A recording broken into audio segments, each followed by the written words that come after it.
On est au cœur de l'été, il reste 3 semaines avant la date limite pour soumettre le mémoire. Chaque détail compte avant l'évaluation finale. Maintenant, quelque chose qu'il faut que vous ayez bien à l'esprit, les amis, c'est qu'il y a à ce stade 5 erreurs à éviter absolument si vous voulez aller vers le succès. Et ces 5 erreurs, donc je vais vous les expliciter ici, je vais faire rapidement, et après, sur d'autres vidéos, je reviendrai plus en détail sur chacune. La première erreur, c'est de ne pas faire relire son mémoire. Alors, votre mémoire peut être très bon, ça c'est pas un problème. Il peut être très bien rédigé, vous pouvez avoir de super idées. Maintenant, si vous ne le faites pas relire, eh bien vous pouvez passer à côté de plusieurs petites coquilles, souvent discriminantes. L'une qui ne pardonne pas une faute d'orthographe sur la toute première page. Imaginez la page de garde avec une faute sur le titre ou sur autre chose.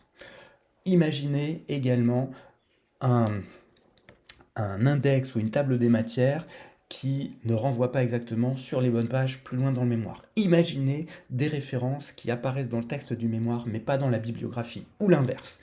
Donc tout ceci pour vous dire, faites relire votre mémoire par quelqu'un. Ça peut être un ami, un membre de la famille, un outil IA, ou vous-même à ou à voix haute, comme si vous étiez un lecteur qui découvre le texte. La deuxième erreur à ne pas commettre, confondre un mémoire et un rapport de stage. Donc les deux n'ont strictement rien à voir. Donc le mémoire n'est pas un endroit où vous parlez de vous, de ce que vous avez fait.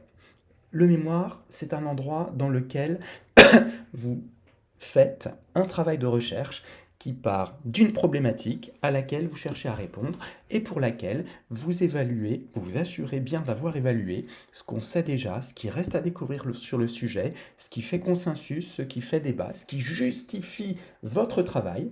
Ensuite, une méthodologie de collecte et de traitement des données empiriques, véritablement des résultats empiriques et une contribution. Donc l'idée, c'est que votre mémoire pose une question et suive un protocole rigoureux qui amène à une réponse. Donc l'idée, c'est de surtout éviter que votre mémoire ne soit un rapport de stage. Ça veut dire que tout ce que vous évoquez dans le mémoire doit être parfaitement renseigné. Vous évoquez la littérature, eh bien, vous indiquez des noms d'auteurs. Vous évoquez vos données, votre terrain, ce que vous avez observé empiriquement, eh bien, vous introduisez expressément des éléments de terrain. Assurez-vous que ce soit fait pour vous garantir le succès. Terrain, problématique et méthode mal connectées. Donc là, c'est la troisième erreur.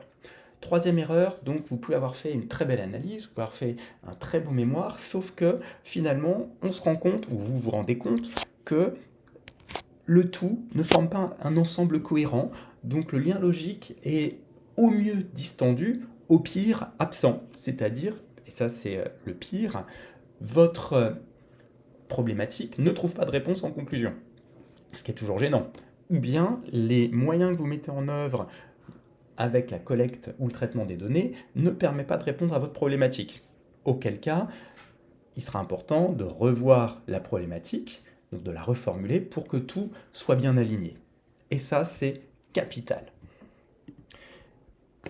Ensuite, résumer au lieu de conclure. Ça, c'est la dernière erreur. Donc résumer au lieu de conclure, ça veut dire que votre mémoire, finalement, ne ferme pas l'histoire. Donc la conclusion, c'est quoi dans le mémoire? La conclusion, c'est le lieu où vous nous dites à la fois quelle réponse effectivement vous apportez à la question que vous avez posée dans votre problématique en introduction, mais c'est aussi l'endroit dans lequel vous nous indiquez quelles sont les contributions de votre mémoire. Et là, les contributions, moi je vais vous dire les amis, ce que je dis systématiquement à mes étudiants, c'est d'envisager ça sous la forme métaphorique de 3 tweets. Le premier tweet, c'est comment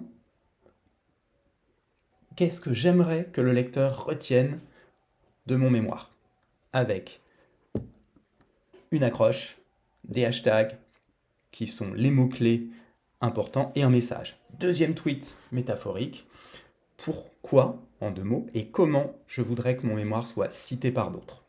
Même principe. Troisième tweet, comment est-ce que la recherche pourrait s'appuyer sur mémoire pour faire progresser la connaissance.